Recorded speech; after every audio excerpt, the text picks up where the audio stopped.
तशद्दुद के इल्जाम में नूह से 216 लोगों को गिरफ्तार किया गया है। 80 लोगों को हिरासत में लिया गया है, तो वहीं 104 एफआईआर अब तक दर्ज की गई हैं। कई गैर कानूनी ठिकानों को बुलडोजर से गिराया गया है। तो नूह में आज भी बुलडोजर कार्रवाई देखने को मिली। कल भी कई इलाकों में बुलडोजर चलाया गया था। तो बड़ी खबर नूह से आपको बता दें, गैर कानूनी तामीरात के नाम पर बुलडोजर की कार्रवाई देखने को मिल रही है। हालांकि एक तरफ तशद्दुद को कंट्रोल करने की पुलिस की तरफ से पूरी कोशिश की गई और कई इलाकों में अभी भी कशीदगी देखने को मिल रही है। ऐसे में फिलहाल पुलिस नजर बनाए रखे हुए है, लेकिन आप देख सकते हैं जो लोग तशद्दुद में शामिल थे, जिन लोगों को हिरासत में लिया गया, पूछताछ की गई, गिरफ्तार किया गया, अब उन लोगों के खिलाफ कार्रवाई देखने को मिल रही है। तो यूपी की तरह जिस तरह से बुलडोजर वहां पर चलता हुआ देखने को मिलता है, अब मुल्क भर में ऐसी मिसाल देखने को सामने आ रही है।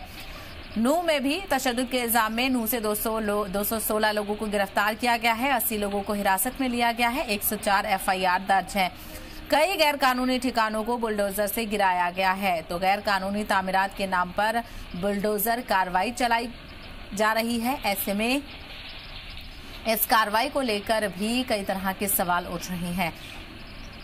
तो जो मुलज़िमीन इस तशद्दुद में शामिल थे, उन लोगों के घर पर गैर कानूनी कार्रवाई के तहत कार्रवाई की जा रही है। तो नूह तशद्दुद पर अपडेट आपको बता दें, गैर कानूनी जगहों पर बुलडोजर चलाया जा रहा है और तशद्दुद से जुड़े हुए 104 मामले दर्ज किए गए हैं, जिनको लेकर एफआईआर दर्ज की गई है। अब तक 216 की गिरफ्तारी हुई है और 80 लोग हिरासत में अब तक लिए जा चुके हैं, यानी 80 लोगों से अभी पूछताछ की जा रही है। पुलिस के साथ लोगों की कहासुनी भी हुई है। साइबर थाने में तशद्दुद की एसआईटी जांच भी शुरू हो चुकी है। तो आरोपी